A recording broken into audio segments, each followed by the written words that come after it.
మన శ్రీనివాస్ గారు ఉన్నారు, అనేక మంది ఉన్నారు. కానీ వెంకయ్యనాయుడు గారు కొద్దిగా తన శిష్యుడికి మంత్రి పదవి ఇప్పించుకోవడంలో సక్సెస్ అయ్యారు అనేటువంటిది చర్చ కూడా ఒకటి బీజేపీలో నడుస్తుంది. కామినేని శ్రీనివాస్ గారు లాంటి ఇంకా అట్లా 2-3 సీనియర్లే ఉన్నారు, లేకేం లేదు బీజేపీలో గెలిచిన 8 మందిలో.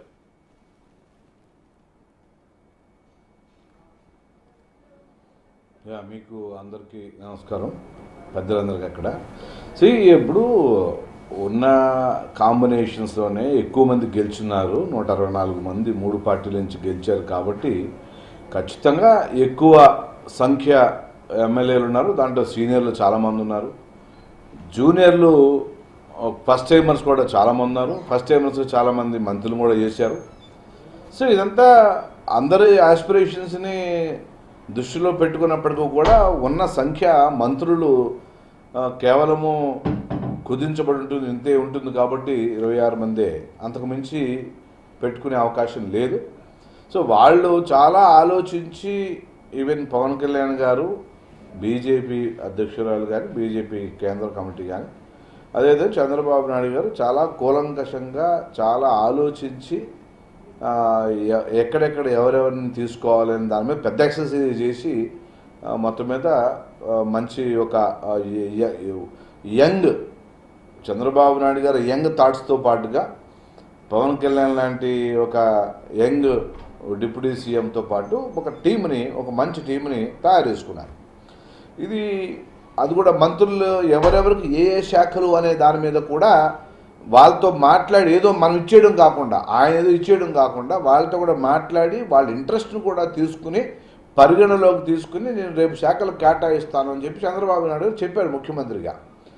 అంచేత ఒక పాజిటివ్ దృక్పథంలో వెనుకబడిపోయినటువంటి రాష్ట్రం నాశనం అయిపోయినటువంటి రాష్ట్రాన్ని ముందుకుని ఏ విధంగా తీసుకెళ్ళాలి, 5 ఏళ్ళు కాదు 10 ఏళ్ళు వెనక్కి వెళ్ళిపోయిన రాష్ట్రాన్ని మళ్ళీ 2014 నుంచి స్టార్ట్ చేసినట్టే పరిస్థితి వాళ్ళ. అంచేత చెప్పినట్టుగా మరి కడపకి ఇవ్వలేదని ఆయనకి బాధ ఉండొచ్చు, ఆయన సొంత జిల్లా కాబట్టి. విశాఖపట్నానికి నిజంగానే ఇస్తారేమో, ఇంకో సీటు ఇంకొక మంత్రి ఉంది కాబట్టి అక్కడ ఎవరికి ఇవ్వాలని ఇంకా డెసిషన్ అయ్యి ఉండదు, అది కూడా ఇస్తారేమో.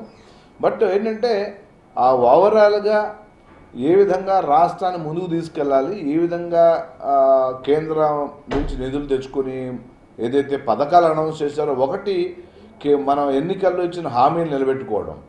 ఎన్నికల హామీలు ఎంత ముఖ్యమో పరిపాలనలో ముందర డబ్బు లేదు, రాష్ట్రంలో అప్పుల పాలు తప్పించి డబ్బు లేదు, ఉద్యోగులు జీతాలు ఇచ్చే పరిస్థితి లేదు. ముందర చక్కబెట్టాల్సిన ఆర్థిక స్థితిని, రాష్ట్ర యొక్క పరిస్థితిని చక్కబెట్టాల్సిన పరిస్థితి అత్యంత ముఖ్యమైనటువంటి విషయం. అంచేత కోఆర్డినేటివ్ ప్రధానమంత్రి గారి యొక్క పూర్తి మద్దతు, కేంద్ర ప్రభుత్వం యొక్క పూర్తి మద్దతు ఉంది ఇక్కడ. ఆ విధంగా ఇప్పుడు మంచిగానే రాష్ట్రాన్ని ముందుకు తీసుకెళ్లే అవకాశం దొరికింది.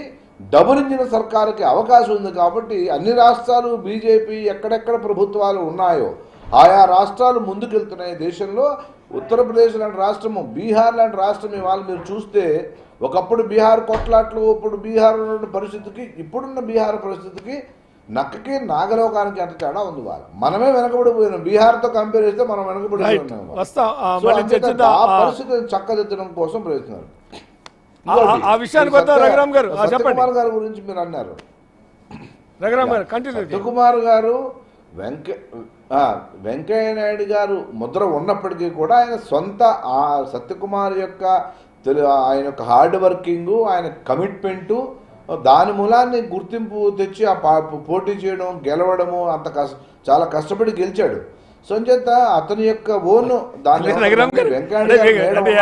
సీనియర్ కాదంట్లా, ఎవరైనా కష్టపడే గెలుస్తారు, సమర్థించుకోవడానికి బాగానే కష్టపడే గెలుస్తారు. కమిట్మెంట్ వెంకయ్య గారు కోటాలో కాదు అది.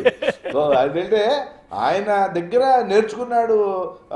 నేను ఆయన దగ్గర నేర్చుకున్నదే రాజకీయం. అతను కూడా తన దగ్గర కష్టపడి వెంకయ్య గారి దగ్గర, అంటే గెలవడం కష్టపడినా అది ఎన్నో రోజులు కష్టపడి అంటారు కదా, గాడ్ ఫాదర్ కావాలి.